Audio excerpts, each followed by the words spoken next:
Alright, what's up guys? I was wrong in my last video about something, so I want to correct myself. Thank you to the commenter who pointed this out to me. I don't know how I got that calculation wrong, but I did.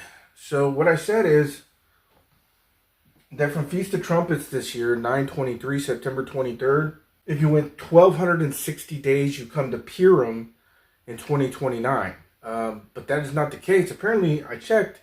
I don't know how I got it wrong. You come to about 4 days after Purim. But the other two calculations still are correct, in which if you go 1290 days, because Daniel gives 2 days, he says 1290. And if you go 1290 days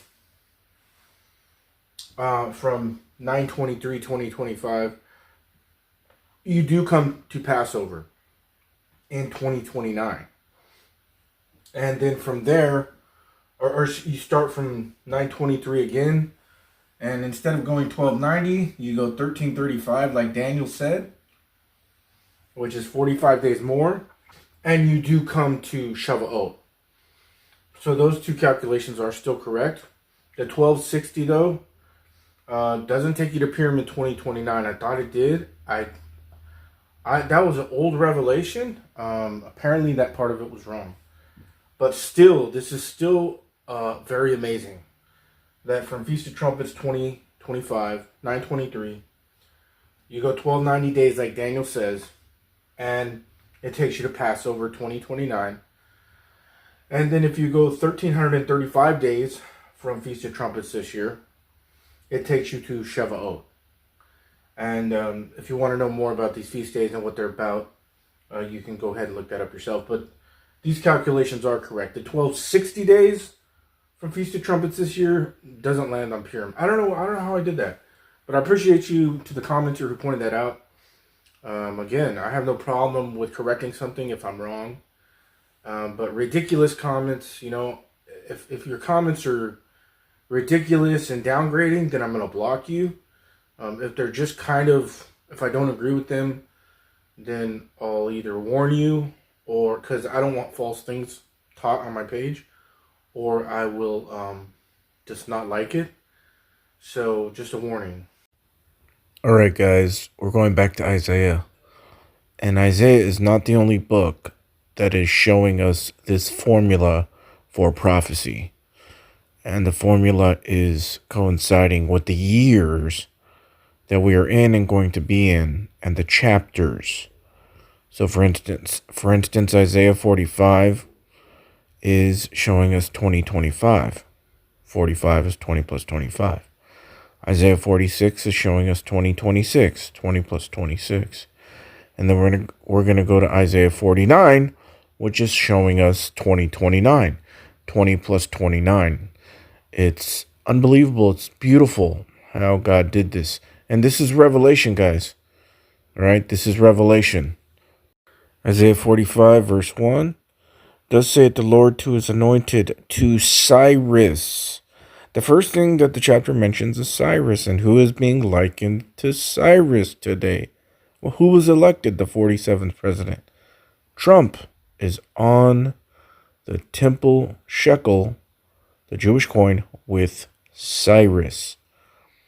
So you see that connection right off the bat right there.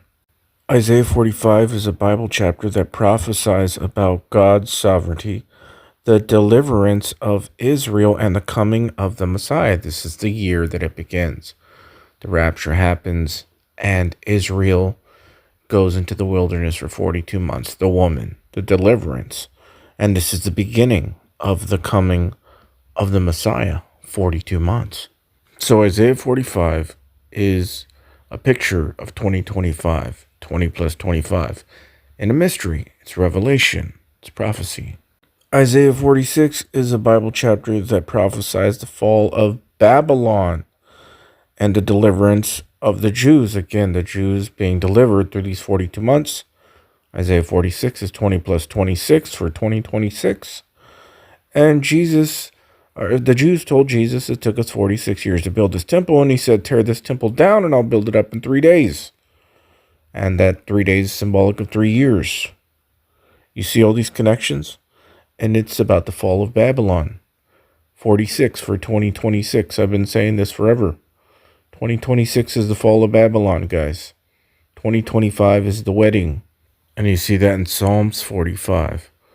20 plus 25. Now, I've already shown you guys those things, but according to my calculations, if my formulas are correct, then chapter 49 should be the end. And wouldn't you look at this? 49 is 20 plus 29, 2029. Says this, Isaiah 49 is a Bible chapter that prophesies the coming of Jesus Christ and the restoration of Israel. Boom! Chapter 49 is 2029. That's the formula. It follows it all the way up, just like Genesis 49, when they're given their land back. Just like Genesis 45. There's a great deliverance in chapter 45 in Genesis, just like in Isaiah chapter 45. So yes, my formula is correct. These are coinciding.